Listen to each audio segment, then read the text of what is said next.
নমস্কার। আমরা শুনছি বিভূতিভূষণ বন্দ্যোপাধ্যায়ের লেখা উপন্যাস বিপিনের সংসারের ধারাবাহিক পর্বগুলি। আজ শুনে নেব অষ্টম পর্বটি। আমরা গত পর্বে শুনেছিলাম বিপিন গ্রামে গেছে ডাক্তারি করতে।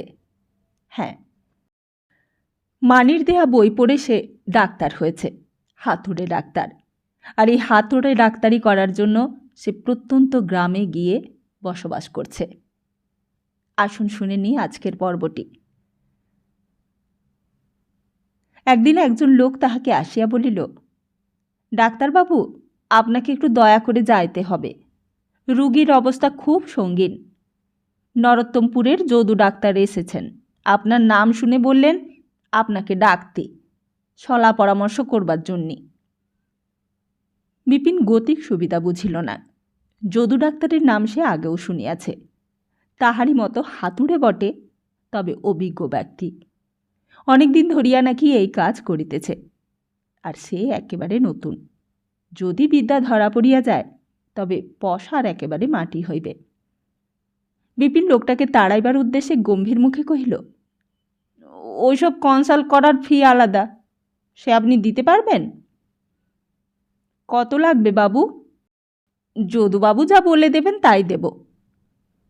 যদুবাবুর সঙ্গে আমার কি সম্পর্ক? 3 টাকা ফি দিতে পারবে? হ্যাঁ বাবু, চলুন, 3টে টাকাই দেবানো। মনীষী আগে নাকি টাকা আগে? এত সহজেই লোকটা রাজি হইবে বিপিন ভাবে নাই। বিপদ ঘাড়ে চাপিয়া বসিলই দেখা যাইতেছে। বলিল, গাড়ি নিয়ে আসতে হবে কিন্তু, হেঁটে যাব না। রোগীর বাড়ি পৌঁছিয়া বিপিন দেখিল বাহিরের ঘরে একজন রোগা মতো পৌড় লোক বসিয়া বিড়ি টানিতেছে। গায়ে কালো সার্জের কোট ও সাদা চাদর, পায়ে ক্যাম্বিসের ফিতা আটা জুতা। বুঝিল ইনি যদু ডাক্তার। বিপিনের বুকের মধ্যে ঢিপ ঢিপ করিতে লাগিল। পৌড় লোকটি হাসিয়া কালো দাঁতগুলি বাহির করিয়া বলিল, আসুন ডাক্তারবাবু, আসুন, নমস্কার। এসেছেন এই দেশে যখন, তখন দেখা একদিন না একদিন হবেই ভেবে রেখেছি। বসুন। বিপিন নমস্কার করিয়া বসিল। পাড়াগাঁয়ের চাষি লোকের বাহিরের ঘর। অন্তঃপুর যেদিকে, সেই দিকে কেবল মাটির দেওয়াল, অন্য কোনো দিকে দেওয়াল নাই। নতুন ডাক্তারবাবুকে দেখিবার জন্য বহু ছেলে মেয়ে ও কৌতূহলী লোক উঠানে জড়ো হইয়াছে। এতগুলো লোকের কৌতূহলী দৃষ্টির কেন্দ্রস্বরূপ হওয়াতে বিপিন রীতিমতো অস্বস্তি বোধ করিতে লাগিল। কিন্তু ইহাও সে বুঝিল, আজ যদি সে জয়ী হইয়া ফেরে তবে তাহার নাম ও পসার আজ হইতেই এই অঞ্চলে সুপ্রতিষ্ঠিত হইয়া যাইবে।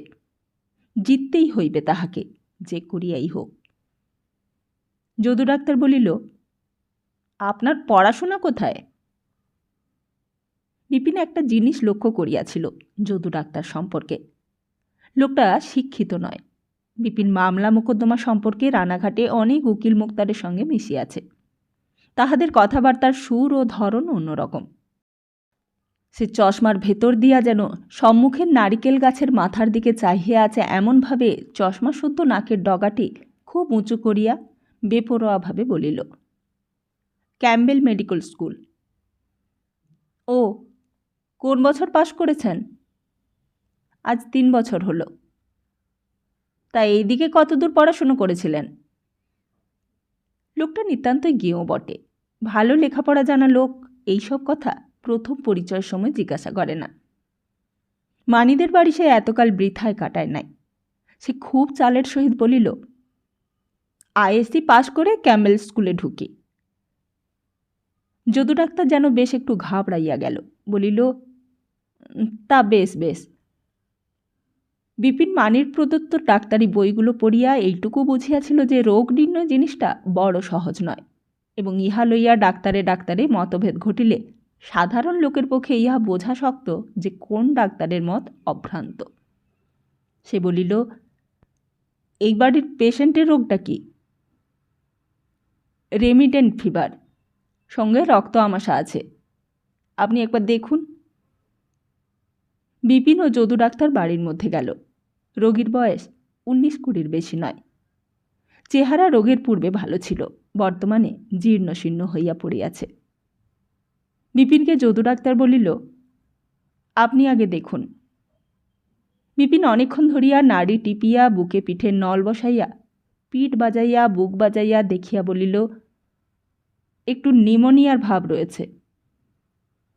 যদু ডাক্তার তাড়াতাড়ি বিপিনের মতেই মত দিয়া বলিল, আগে হ্যাঁ, ওটা আমি লক্ষ্য করেছি। বিপিন সাহস করিয়া আন্দাজে বলিল, টাইফয়েডের দিকে যেতে পারে বলে মনে হচ্ছে। আজ 9 দিনের দিন বললেন না? আগে হ্যাঁ, 9 দিন। টাইফয়েডের কথা আমারও মনে হয়েছে। বিপিন দেখিল লোকটা ভড়কাইয়া গিয়াছে। তাহার মতে মত দিতে খুবই আগ্রহ দেখাইতেছে। বলিল, আপনি একটা ভুল করেছেন যদুবাবু, কুইনাইনটা দেওয়া উচিত হয়নি। প্রেসক্রিপশনটা দেখি কয়দিনের। যদু সত্যই ভয় খাইয়া গিয়াছিল। সে দুখানা প্রেসক্রিপশন বিপিনের হাতে দিয়া ভয়ে ভয়ে বিপিনের মুখের দিকে চাহিয়া রহিল। সে হাতুড়ে ডাক্তার, আর এই তরুণ যুবক ক্যাম্বেল স্কুল হইতে বছর 2 পাস করিয়াছে।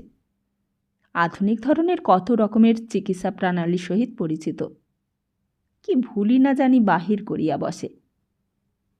যদু ডাক্তারের কপালে বিন্দু বিন্দু ঘাম দেখা দিল। কিন্তু বিপিন বুঝিল অনেক দূর আগাইয়াছে, আর বেশি উচিত নয়। যদু ডাক্তারকে হাতে রাখিলে এইসব পাড়া গায়ে অনেক সুবিধা। এই অঞ্চলে তাহার যথেষ্ট পসার। সলা পরামর্শ করিতেও 2-4 টাকা ভিজিট জুটাইয়া দিতে পারে তাহার হাতের মধ্যে। সে গম্ভীর সুরে বলিল, চমৎকার প্রেসক্রিপশন, ঠিকই তো দিয়েছেন, কিছুই বদলাবার নেই। যদু ডাক্তার একবার সগর্বে চারিধারের সমবেত লোকজনের দিকে চাহিল। তাহার মন হইতে বোঝা নামিয়া গিয়াছে। যদুবাবু, একটু গরম জলের ফোমেন্ট করলে বোধহয় ভালো হয়। আগে হ্যাঁ, ঠিক বলেছেন, আমিও কাল থেকে তাই ভাবছি। আর একবার জোলাপটা দেওয়ান। জোলাপ? নিশ্চয়ই, আমিও তাই। ফিরিবার পূর্বেই দুইজনে খুব বন্ধুত্ব হইয়া গেল। দুইজনের কেহই বুঝিতে পারিল না পরস্পরকে তাহারা বুঝিয়া ফেলিয়াছে কিনা। হাটতলায় বিপিনকে রোগীর আশায় বসিয়া থাকিতে হয় প্রায় সারাদিনই। রোগী যদি আসিত তবে চুপ করিয়া নিষ্কর্মা বসিয়া থাকিবার কষ্ট হয়তো পোষাইত, কিন্তু রোগী আসে না। প্রথম মাস 2 রোগী হইয়াছিল। যদু ডাক্তারও কয়েকটি জায়গায় পরামর্শ করিবার জন্য তাহাকে ডাকাইয়া লইয়া গিয়াছিল। প্রথম মাসে 20 এবং দ্বিতীয় মাসে 35 টাকা আয় হইবার পর বিপিনের মনে নতুন আশা, আনন্দ ও উৎসাহের সঞ্চার হইয়াছিল। 5 টাকা ব্যয় করিয়া সে কলিকাতা হইতে ডাকে একখানা বাংলা জ্বর চিকিৎসা বলিয়া বই আনাইল। ভারী উপকার হইল বইখানি পড়িয়া। যদু ডাক্তারের ইচ্ছা ছিল তাহাকে দিয়া অসলারের বিখ্যাত বইখানা কেনাইবে। বিপিন বলিতে পারে না যে সে ইংরেজি এমন কিছু জানে না যাহাতে করিয়া সে অসলারের বই বুঝিতে পারে। সুতরাং সে কোনরূপে এড়াইয়া পাশ কাটাইয়া চলিতে লাগিল। 3য় মাস হইতে কেন যে দুরবস্থা ঘটিল তাহা সে বোঝে না। প্রথম 2 সপ্তাহ তো শুধু বসিয়া। কে একজন 1 ডোজ ক্যাস্টার অয়েল লইয়া গিয়াছিল। 2 সপ্তাহের মধ্যে সেই একমাত্র রোগী ও খরিদ্দার। মুদির দোকানে বাকি পড়িতে লাগিল। ডাক্তারবাবু বলিয়া খাতির করে তাই ধারে জিনিস দেয়, নতুবা কি বিপদেই পড়িতে হইত। একদিন চুপ করিয়া বসিয়া আছে। প্রায় সন্ধ্যার সময় একজন লোক বিপিনের ডাক্তারখানার চালাঘরের সামনে দাঁড়াইয়া বলিল, এইটা কি ডাক্তারখানা? বিপিনের বুকের মধ্যে কেমন করিয়া উঠিল। হ্যাঁ হ্যাঁ, এসো। কোত্থেকে আসছো বাপু? আপনি ডাক্তারবাবু? পেন নাম হই। আপনাকে জাতি হবে নরোত্তমপুর। যদুবাবু ডাক্তার চিঠি দিয়েছেন, এই নিন। লোকটা একটা চিরকুট কাগজ বিপিনের হাতে দিল। বিপিন পড়িয়া দেখিল কলেরার রোগী। যদু ডাক্তার লিখে আছে তাহার সেলাইন দিবার তোড়জোড় নাই। বিপিনকে সেই সব লইয়া শীঘ্র আসিতে, বিলম্ব করিলে রোগী বাঁচিবে না। স্যালাইন দিবার তোড়জোড় বিপিনেরও নাই। কিন্তু বিপিন একটা ব্যাপার বুঝিয়া ঠিক করিয়া লইল, জলে লবণ গুলিয়া শিরার মধ্যে ঢুকাইয়া দিতে বেশি বেগ পাইতে হইবে না। চিকিৎসা করিবার সাহস আছে বিপিনের। সে বাহির হইয়া পড়িল। শোনো, আমার বাক্সটা নিয়ে চলো, 5 টাকা দিতে হবে কিন্তু। চলেন বাবু, আপনি যদুবাবু যা বলে দেবেন তাই পাবেন। রোগীর বাড়িতে পৌঁছিয়া গৃহস্থের সাধারণ অবস্থা দেখিয়া বিপিন ভাবিল, ইহাদের নিকট হইতে 5 টাকা তো দূরের কথা, 1 টাকা কিংবা 8 আনা পয়সা লইতেও বাধে। যদু ডাক্তার বলিল, স্যালাইন দেওয়ার ব্যবস্থা করতে হয় বিপিনবাবু। রোগীর ব্যাপার খুব সুবিধার নয়, বিপিন নাড়ি দেখিয়া বুঝিল। বলিল, এ তো শেষ হয়ে এসেছে যদুবাবু। এরকম ঘাম হচ্ছে, নাড়ি নেমে যাচ্ছে, কতক্ষণ টিকবে? যদু ডাক্তার বিপিনের অপেক্ষা অনেক অভিজ্ঞ লোক। সে আজ 8-10 বৎসর এই অঞ্চলে বহু রোগী ও বহু প্রকার রোগের অবস্থা দেখিয়া আসিতেছে। সে বলিল, স্যালাইন দিন, আপনি টিকে যেতে পারে। বিপিনের জিদ চাপিয়া গেল। সে বলিল, নুন জলে গুলে ওর শির কেটে ঢুকিয়ে দিতে হবে, অন্য কিছু ব্যবস্থা নেই। কিন্তু রোগী তার মধ্যে মারা না যায়। আপনি শির কেটে নুন জল ঢোকান, আমি ওর মধ্যে নেই। বিপিন অসীম সাহসী মানুষ। যে আসরিক চিকিৎসা করিতে অভিজ্ঞ পাশ করা ডাক্তার ভয় খাইত, বিপিন তাহা অনায়াসে বুক ঠুকিয়া করিয়া ফেলিল। যদু বিপিনের কাণ্ড দেখিয়া ভয় খাইয়া বলিল, কত শিশি দেবেন বিপিনবাবু? শিশি ফিসি কি মশাই, বাংলা নুন গোলা জল, তার আবার শিশি? দেখুন না আমি কি করি, আপনি যখন হাত দিচ্ছেন না। এই পল্লীগ্রামের কোনো লোক এই ধরনের কাণ্ড দেখে নাই। ঘরের দোরের কাছে ভিড় করিয়া দাঁড়াইয়া সবাই বিপিনের ক্রিয়াকলাপ দেখিতে লাগিল। হঠাৎ রোগী একেবারে অসাড় হইয়া পড়িল। যদু ডাক্তার বলিল, বিপিনবাবু, হয়ে গেল বোধহয়। হয়নি, ভয় খাবেন না। বিপিনের কথা কেহই বিশ্বাস করিল না। বাড়িতে কান্নাকাটি পড়িয়া গেল।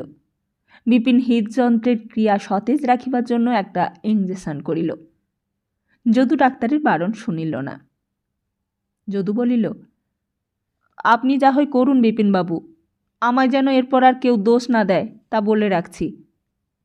বিপিন বলিল, যদুবাবু, সব সময় বই পড়ে ডাক্তারি চলে না, অন্ধকারে লাফিয়ে পড়তে হয়। বাঁচে না বাঁচে রোগী, আমার যা ভালো বলে মনে হচ্ছে তা আমি করে যাব। যদু ডাক্তার বাহিরে চলিয়া গেল। রোগী আর নাই বলিলেই হয়। কান্নাকাটি বেজায় বাড়িয়াছে ঘরের বাহিরে। বিপিন আর 2 বার ইঞ্জেকশন করিল। রোগীর বিছানার পাশ ছাড়িয়া সে একটুও নড়িল না। তাহাকে যেন কি একটা নেশায় পাইয়াছে। কিসের ঘরে সে কাজ করিয়া যাইতেছে সে নিজেই জানে না। আরও আধ ঘণ্টা পর রোগী চোখ মিলিয়া চাহিল। রোগীর চোখের চাহনি দেখিয়া বিপিনের মন আহ্লাদে নাচিয়া উঠিল যেন। সে লোকজন ঠেলিয়া বাহিরে গিয়া দেখিল যদু ডাক্তার উঠোনের গোলার তলায় দাঁড়াইয়া বিড়ি টানিতেছে ও কয়েকজন গ্রাম্য লোকের সহিত কি যেন কথা বলিতেছে। আসুন যদুবাবু, একবার নাড়িটা দেখুন তো। আর ভয় নেই, সামলে নিয়েছে। যদু ডাক্তার আসিয়া রোগী দেখিয়া বলিল, বেঁচে গেল এই যাত্রা, ওকে জমের মুখ থেকে টেনে বার করলেন মশায়। যে ঘরে রোগী শুইয়া আছে সেই ঘরের মেঝেতে বন্যার জল কিছুদিন আগেও প্রায় 1 হাঁটু ছিল। বাঁশের মাচার ওপর রোগী শুইয়া। ঘরের চারিদিকে চাহিয়া বিপিন দেখিল কয়েকটি দড়ির শিকা এবং ছেঁড়া কাঁথার পুটুলি ও হাঁড়িকুড়ি ছাড়া অন্য কোনো আসবাব নাই। ইহাদের কাছে ভিজিটের টাকা লইতে পারা যায়? বিপিন ও যদু বাহিরে চলিয়া আসিল। যদু বলিল, একটা ডাব খাবেন? ওরে বেটারা, এদিকে আয়, ডাক্তারবাবুকে একটা ডাব কেটে খাওয়া।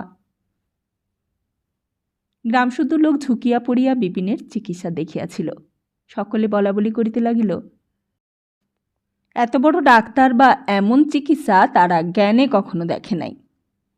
যদু ডাক্তার লোকটা চালাক, দেখিল এই স্থানে বিপিনের প্রশংসা করিলে সে নিজেও খাতির পাইবে, নতুবা লোকে ভাবিবে যদু ডাক্তারের হিংসা হইয়াছে। সুতরাং সে বক্তৃতার সুরে সমবেত লোকজনের সামনে বলিল, ডাক্তার অনেক দেখেছি, কিন্তু বিপিনবাবুর মতো সাহস কোনো ডাক্তারেরই দেখিনি। হাজার হোক পেটে বিদ্যে আছে কি না, ভয় ডর কিছুতেই নেই। একজন লোক গোটাচারে কচি ডাব কাটিয়া আনিল। বিপিন বলিল, আমাদের তো ডাব দিচ্ছ, রোগীকে এখন অনবরত ডাবের জল দিতে হবে, সে তৈরি আছে তো?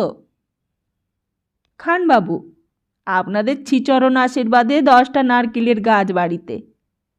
বাবু, শহর বাজার হলে এই গাছ কড়াই ফল বিক্রি করে বেশ কিছু পেতম। এখানে জিনিসের দর নেই।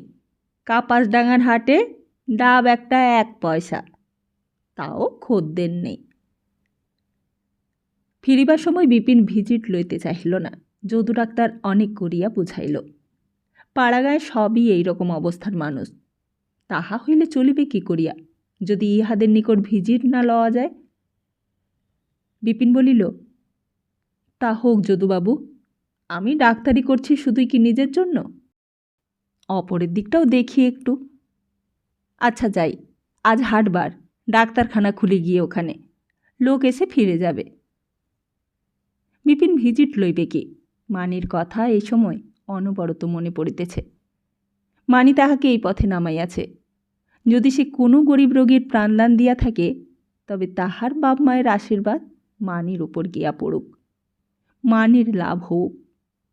এই অতি দুরবস্থাগ্রস্ত রোগীর নিকট সে মোচড় দিয়া টাকা আদায় করিলে মানির স্মৃতির সম্মান ঠিকমতো বজায় রাখা হইত না। কাপাসডাঙ্গার হাটতলায় যখন সে ফিরিয়া আসিল, তখন বেলা পড়িয়া আসিয়াছে। আজ এখানকার হাটবার, পাড়াগাঁয়ের ছোট হাট। সব শুদ্ধ 100 কিংবা 150 লোক জমিয়াছে। খুচরো ঔষধ কিছু বিক্রয় হইয়া থাকে। কুমড়া বেগুন বিক্রয় করিয়া যে যেখানে চলিয়া গেল। বিপিন ডাক্তারখানা বন্ধ করিয়া পাশে বিষ্ণুনাথের মুদির দোকানে হ্যারিকেন লণ্ঠনটি ধরাইতে গেল। বিষ্ণু খরিদ্দারকে খৈল আর ক্রাসিন তৈল মাপিয়া দিতেছে। বিপিন বলিল, বিষ্ণু, বাড়ি যাবে না?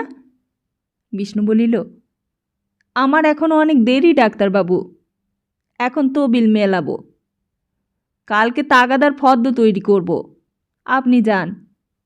হ্যাঁ, ভালো কথা, আপনার যে ভারী সুক্ষেত শুনলাম। কে করলে সুক্ষেত?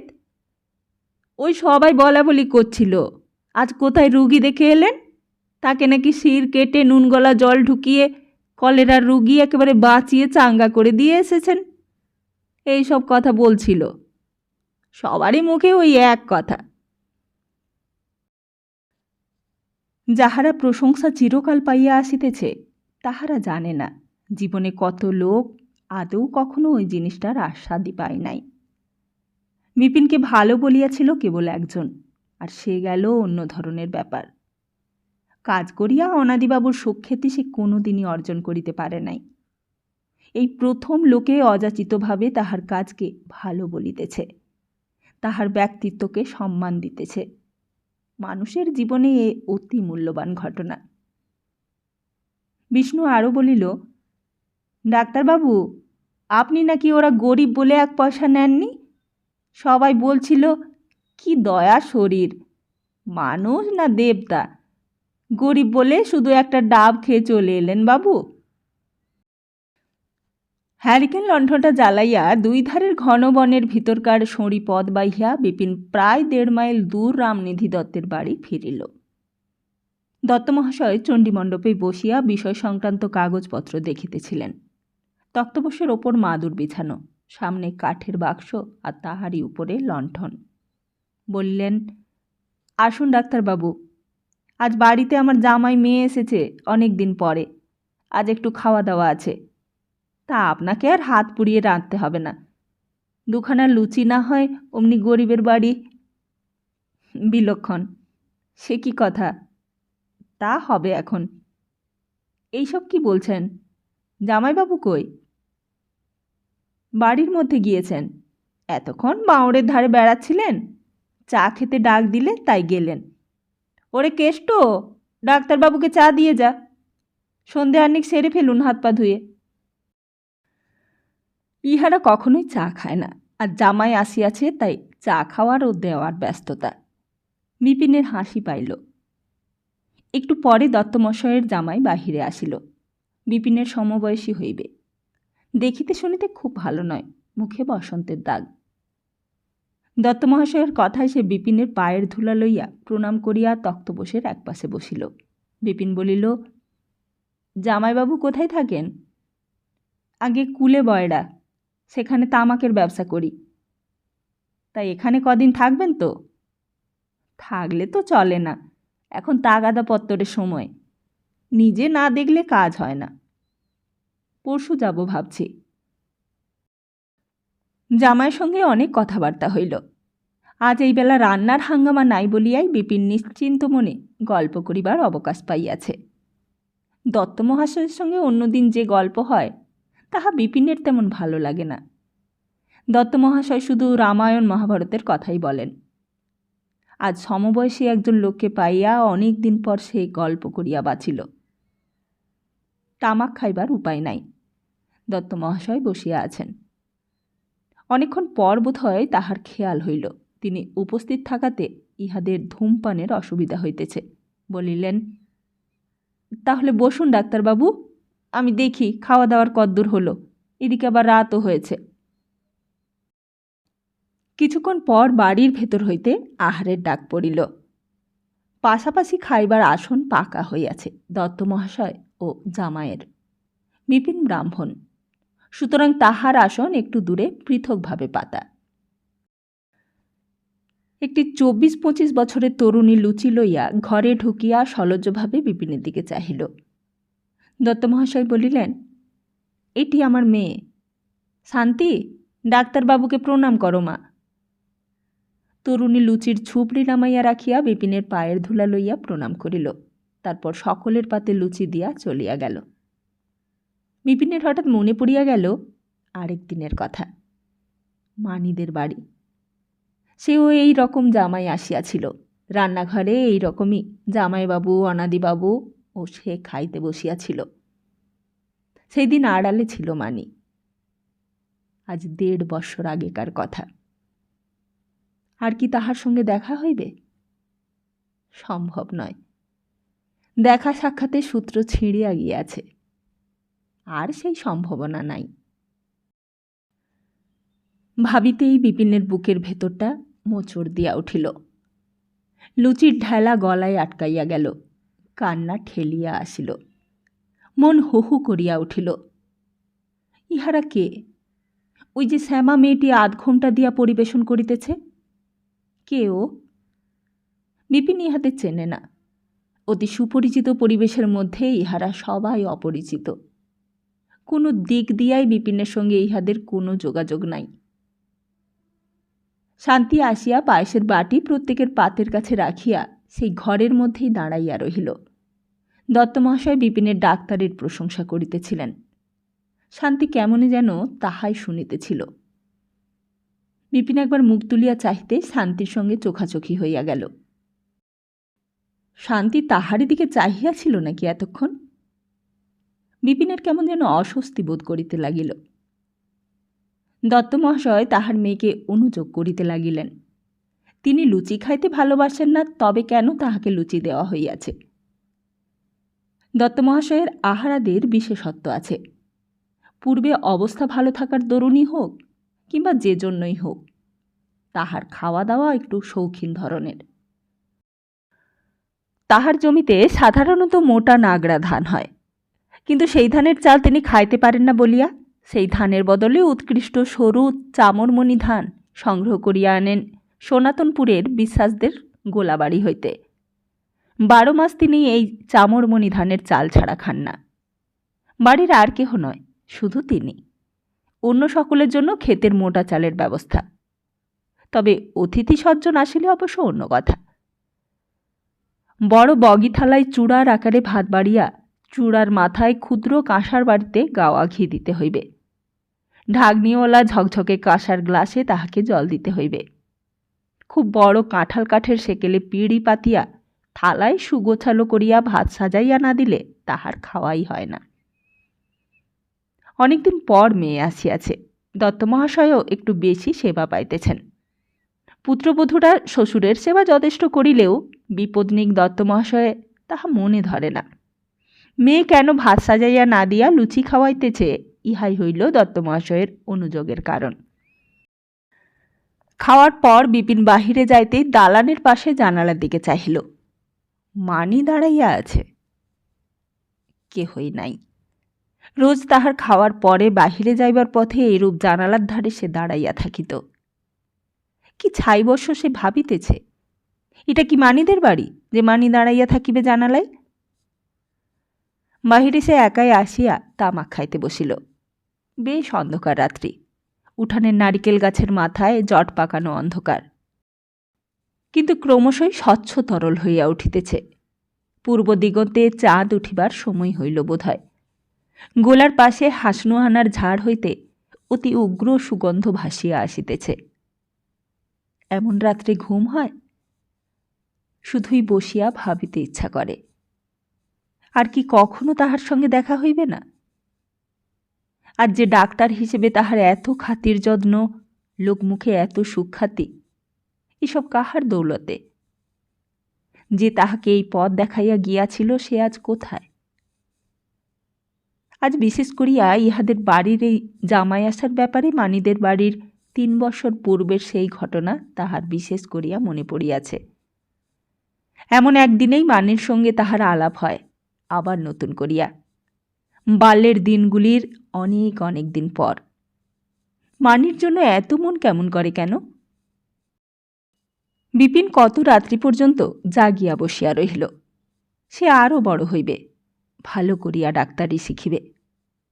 মানির যে দেওর বীজপুরে থাকিয়া ডাক্তারি করে, তাহার কাছে গেলে কেমন হয়? বিপিন নিজের মধ্যে একটা অদ্ভুত শক্তি অনুভব করে। সে ডাক্তারি খুব ভালো বোঝে।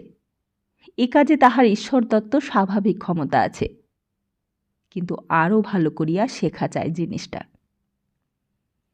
ভাবিতে ভাবিতে কখন যেন সে ঘুমাইয়া পড়িল। শেষ রাত্রে বিপিন স্বপ্ন দেখিল মানি আসিয়াছে। হাসি মুখে তাহার দিকে চাহিয়া বলিতেছে, পোলাও কেমন খেলে বিপিনদা? তোমার জন্য আমি নিজের হাতে। ভালো লাগলো? ঠিক তেমনি হাসি, সেই সুপরিচিত অতি প্রিয় মুখ। বিপিন বলিল, আমি মরে যাচ্ছি মানি, তোকে দেখতে না পেয়ে। তুই আমায় বাঁচা। আমায় ডাক্তারি শেখাবে নে বীজপুরে তোর দেওয়ারের কাছে। খুব ভোরে বিপিন হাত মুখ ধুইয়া সবে চণ্ডীমণ্ডপে এক ছিলিম তামাক সাজিয়া বসিয়াছে। এমন সময় দত্ত মহাশয়ের মেয়ে শান্তি 1 কাপ চা আনিয়া রোয়াকের ধারে রাখিয়াই বিন্দুমাত্র না দাঁড়াইয়া চলিয়া গেল। বিপিন একটু অবাক হইয়া গেল। ইহাদের বাড়ির আবরু বড় করা, এতদিন এখানে আসিয়াছে। বাড়ির কোনো মেয়ে, অবশ্য মেয়ে বলিতে দত্ত মহাশয়ের 2 পুত্রবধূ, কখনোই তাহার সামনে বাহির হয় নাই। শান্তি যে বড় বাহিরে আসিয়া চা দিয়া গেল। তবে হ্যাঁ, শান্তি তো আর ঘরের বউ নয়, বাড়ির মেয়ে, তাহার আসিতে বাধা কি? সেদিন সারাদিনের মধ্যে শান্তি আরও অনেকবার বিপিনের সামনে বাহির হইল। শান্তি মেয়েটি বেশ সেবাপরায়ণ ও শান্ত। চেহারার মধ্যে একটা মিষ্টত্ব আছে, যদিও দেখিতে এমন কিছু সুশ্রী নয়। এক জায়গায় ভালোবাসা পড়িলে 2 জায়গায় কিছু হয় না। ভালোবাসা এমনই জিনিস যাহা কখনোই 2 নৌকায় পা দেয় না, হয় এ নৌকা নয় ও নৌকা। কত মেয়ে তো আছে জগতে, কত মেয়ে তো নিজেই দেখিল সে, কিন্তু মানির মতো মেয়ে সে কোথাও দেখে নাই। আর কাহারও দিকে মন যায় না কেন? পরবর্তী 2-3 দিনের মধ্যে বিপিন অনেকগুলো রোগী হাতে পাইল। রোজ সকালবেলার ডাক্তারখানা খুলিতে গিয়া দেখে যে ডাক্তারখানার সামনে হাট চালায় রীতিমতো রোগীর ভিড় জমিয়া গিয়াছে। সকলেই তাহার জন্য অপেক্ষা করিতেছে। ম্যালেরিয়ার সিজন পড়িয়া গিয়াছে। 2-3 দিনের মধ্যেই সে ভিজিট পাইল 7-8 টাকা। বিপিনের ডাক্তারখানা এই সপ্তাহ হইতে বেশ জমিয়া উঠিল। গোগা, মল্লিকপুর, সরুলে প্রভৃতি দূর গ্রাম হইতেও তাহার ডাক আসিতে লাগিল। সকলেই বলাবলি করিতে লাগিল, যদু ডাক্তারের পসার একেবারে মাটি হইয়া গেল নতুন ডাক্তারবাবুর আশাতে। দত্ত মহাশয় একদিন বলিলেন, আপনার চেহারাখানার গুণে আপনার পসার হবে ডাক্তারবাবু। ডাক্তারের এমন চেহারা হওয়া চাই যে তাকে দেখলেই রোগিনীর রোগ আর্ধেক সেরে যায়। আপনার সম্বন্ধেও সকলে সেই কথাই বলে। যদু ডাক্তার আর আপনি, হাজার হোক আপনি হলেন ব্রাহ্মণ, কিসে আর কিসে। বিপিন হিসেব করিয়া দেখিল সে 5 মাস আদৌ বাড়ি যায় নাই। অবশ্য এই 5 মাসের মধ্যে প্রথম 3 মাস কিছুই হয় নাই। শেষ 2 মাসে প্রায় 150 টাকা আয় হইয়াছে। ম্যালেরিয়ার সিজন এখনও পুরোদমে চলিবে, আরও অন্তত 1 মাস। এই সময় একবার বাড়ি ঘুরিয়া আসা দরকার। যেদিন বিপিন বাড়ি যাইবার ঠিক করিয়াছে সেই দিন সকালে দত্ত মহাশয়ের মেয়ে শান্তি তাহাকে চণ্ডীমণ্ডপে জল খাবার দিতে আসিল। একখানা কাশিতে চাল ভাজা ও নারকেল কোড়া, ইহাই জল খাবার। চা ইহারা বাঁধা নিয়মে খায় না, কচ্চিৎ কখনো সর্দি কাশি হইলে ঔষধ হিসেবে খাইয়া থাকে। সুতরাং মেয়েটি যখন জলখাবারের কাশি নামাইয়া সলজ্জ কুণ্ঠার সহিত বলিল সে চা খাইবে কি না, বিপিন জিজ্ঞাসা করিল, চা হচ্ছে? মেয়েটি মৃদুকণ্ঠে বলিল, যদি খান তো করে নিয়ে আসি। না, শুধু আমার খাওয়ার জন্য দরকার নেই। কেন দরকার নেই? নিয়ে আসছি। উত্তরের অপেক্ষা না করিয়াই সে চলিয়া গেল এবং কিছুক্ষণ পর এক পেয়ালা ধূমায়িত গরম চা আনিয়া দিল। দত্তমহাশয়ের মেয়ে তাহার সহিত এত কথা ইহার পূর্বে কখনো বলে নাই, যদিও আর 2-1 বার তাহাকে জলখাবার দিতে আসিয়াছিল। বিপিন ইহাদের বাড়ির আবরু করা বলিয়াই জানে। মেয়েটি চা দিয়া তখনও দাঁড়াইয়া আছে দেখিয়া বিপিন ভাবিল পেয়ালা লইবার জন্যই দাঁড়াইয়া আছে। তাহাকে ব্যগ্রভাবে গরম চায়ের পেয়ালায় প্রাণপণে চুমুকের পর চুমুক দিতে দেখিয়া মেয়েটি হঠাৎ হাসিয়া বলিল, অমন করে তাড়াতাড়ি অত গরম খাওয়ার দরকার কি? আস্তে আস্তে খান না।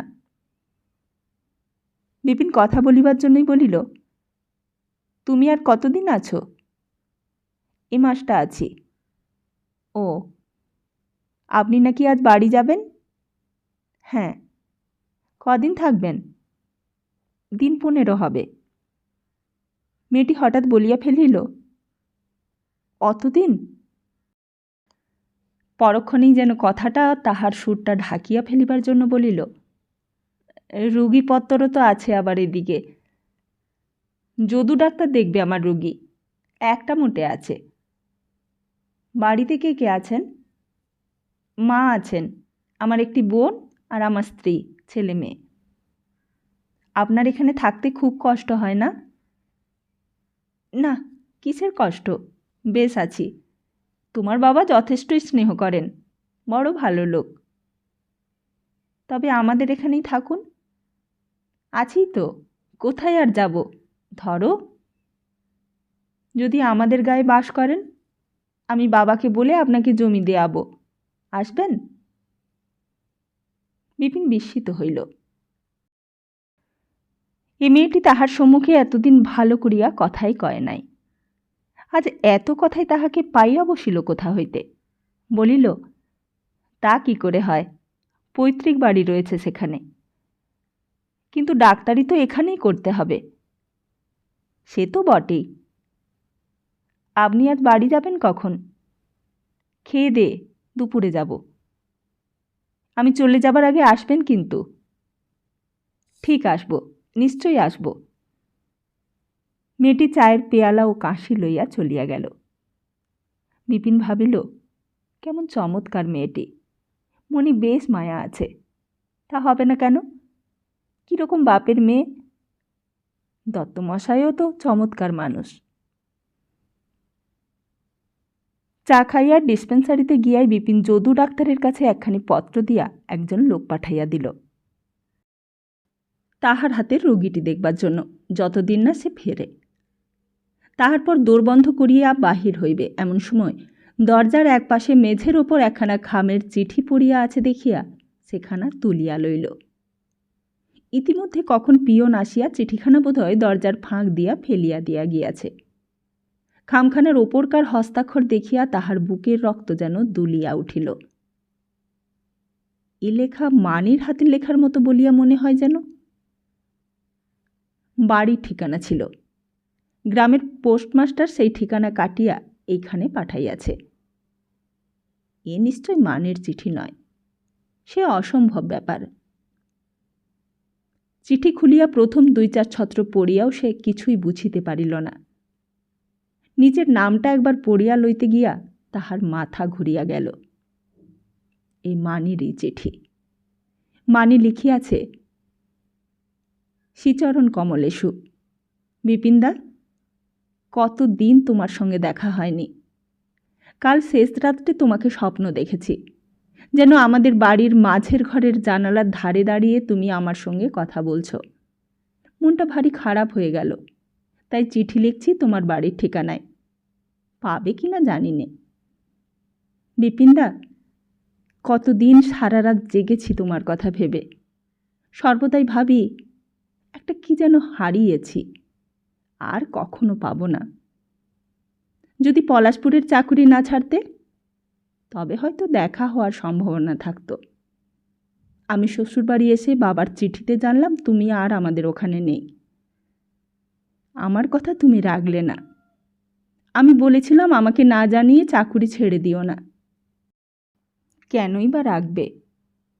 আমার সত্যি জানতে ইচ্ছে করে তুমি আমার জন্য কখনো কোনো দিন এতটুকু ভাবো কি না।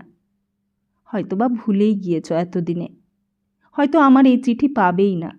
যদি পাও, আমার কথা একটু মনে করো বিপিনদা। তুমি আজকাল কি করো বড় জানতে ইচ্ছে হয়। আমার ঠিকানা দিলাম না, এই পত্রের উত্তরও চায় না। কত বাধা তা তো জানো সবই। তুমি যদি আমায় একটু মনে করো চিঠিখানা পেয়ে, তাতেই আমার সুখ। আমার প্রণাম নিও, আশীর্বাদ করো, আর বেশি দিন না বাঁচি। ইতি মানি। বিপিন চিঠিখানা পকেটে রাখিয়া ডিসপেন্সারির ভাঙা চেয়ারে বসিয়া পড়িল। এ কি অসম্ভব কাণ্ড হইয়া গেল। মানি তাহাকে চিঠি লিখিবে, এ কথা কখনো কি সে ভাবিয়াছিল? এতখানি মনে রাখিয়াছে তাহাকে সে। অনেকদিন পরেই বটে, মানির সঙ্গে কতকাল দেখা হয় নাই। আজ এই চিঠিখানার ভেতর দিয়া এতকাল পর বহু দূরের মানির সহিত আবার দেখা হইল। এতদিন কি নিঃসঙ্গই মনে করিয়াছে নিজেকে, সেই নিঃসঙ্গতা যেন হঠাৎ এক মুহূর্তে দূর হইয়া গেল। মানি তাহার জন্য ভাবে। আর কি চাই সংসারে? মানি লিখিয়াছে, সে কি করিতেছে জানিবার তাহার বড়ই আগ্রহ। যদি বলিবার সুবিধা থাকিত তবে সে বলিত। মানি, কি করছি জানতে চেয়েছ? তুমি যে পথের সন্ধান আমায় দয়া করে দিয়েছিলে, সেই পথই ধরেছি। তোমার মুখ দিয়ে যে কথা বেরিয়েছিল, তাকেই সার্থক করে তুলব আমি প্রাণপণে। তুমি যদি এসে দেখতে এখানে ডাক্তারিতে আমি কেমন নাম করেছি, তাহলে যে কত আনন্দ পেতাম আজ। কিন্তু তা যে হবার নয়। কোনো রকমে যদি সেই কথাটা জানাতে পারতাম। বাড়ি ফিরতেই দত্ত মহাশয়ের মেয়েটি তক্ষুনি আসিল। বলিল, উহ, কত বেলা হয়ে গেল। আপনি কখন আর রান্না করবেন, আর কখনই বা খাবেন, আর কখনই বা বেরোবেন? এই এক্ষুনি, তাড়াতাড়ি নিচ্ছি। তার চেয়ে এক কাজ করি না কেন, আমি দুধ জাল দিয়ে এনে দিচ্ছি, আর বাবার জন্য সরু চিড়ে তোলা থাকে, তাই এনে দিচ্ছি। রান্নার হাঙ্গামা এখন আর করবেন না। তাই হবে এখন তবে। নিয়ে আসুন, তেল দিয়ে যাই। মেয়েটির এই নতুন ধরনের যত্ন বিপিনের ভালো লাগিতেছিল। বিদেশ বিভুঁইয়ে এমন যত্ন কে করে? স্নান করিতে গেল নদীতে, ক্ষীণকায়া নদী, স্থানীয় মানমালা। কচুরিপানার দামে বুঝিয়া আছে।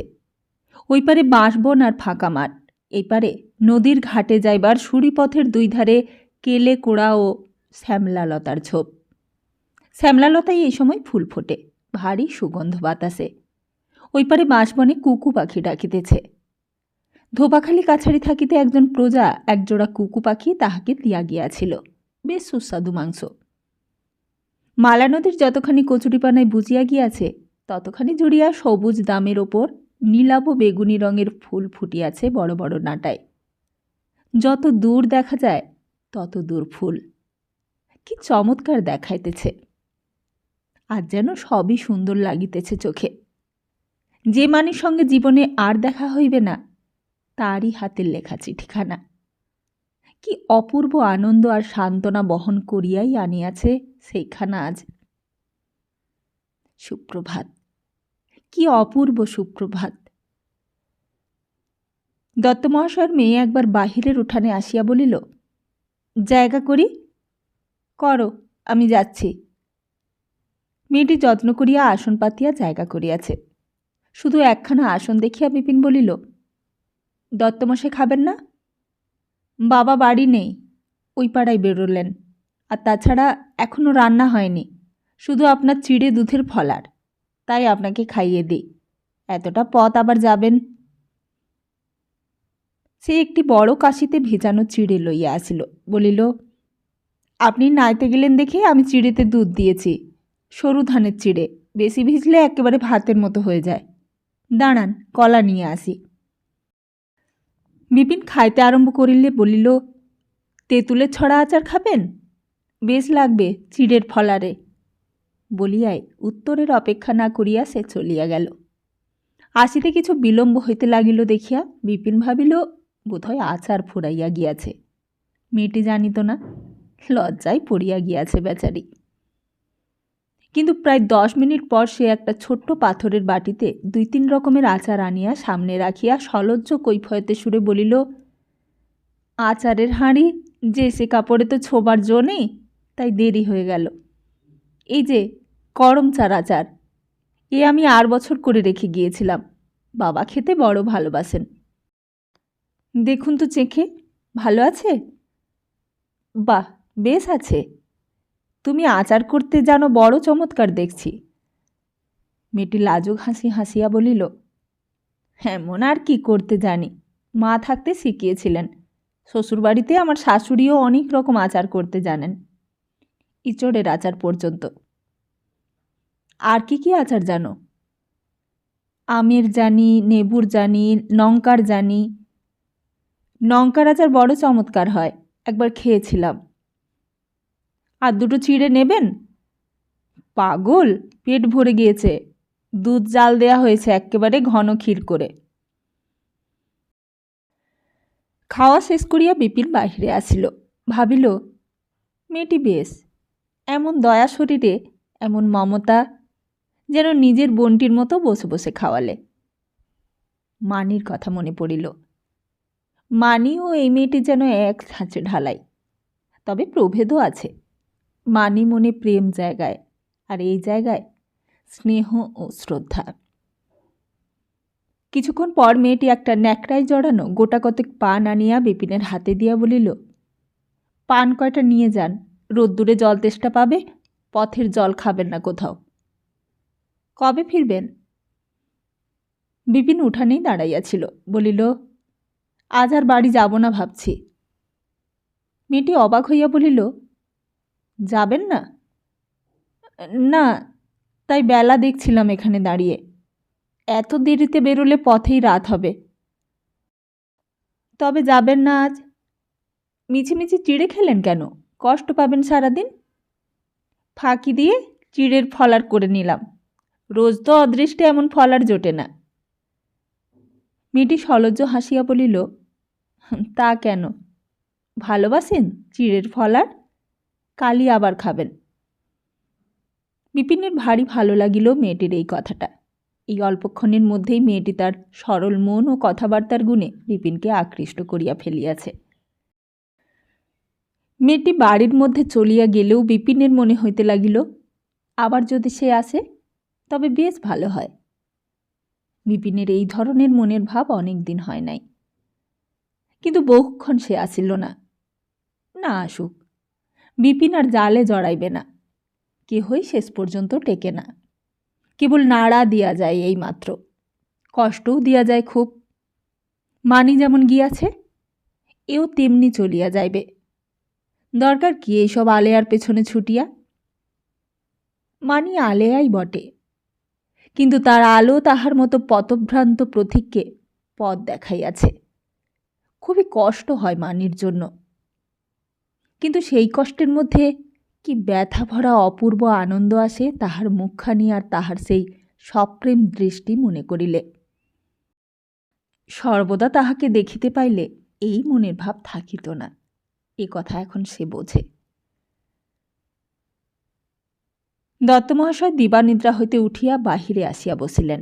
বলিলেন, শান্তি বলছিল আপনি বাড়ি যাবেন বলে শুধু দুটি চিড়ে খেয়ে কষ্ট পাচ্ছেন সারাদিন। বলেছে বুঝি? কষ্টটা কি? না না, বেলা বেশি হলো বলে আর যেতে পারলাম না।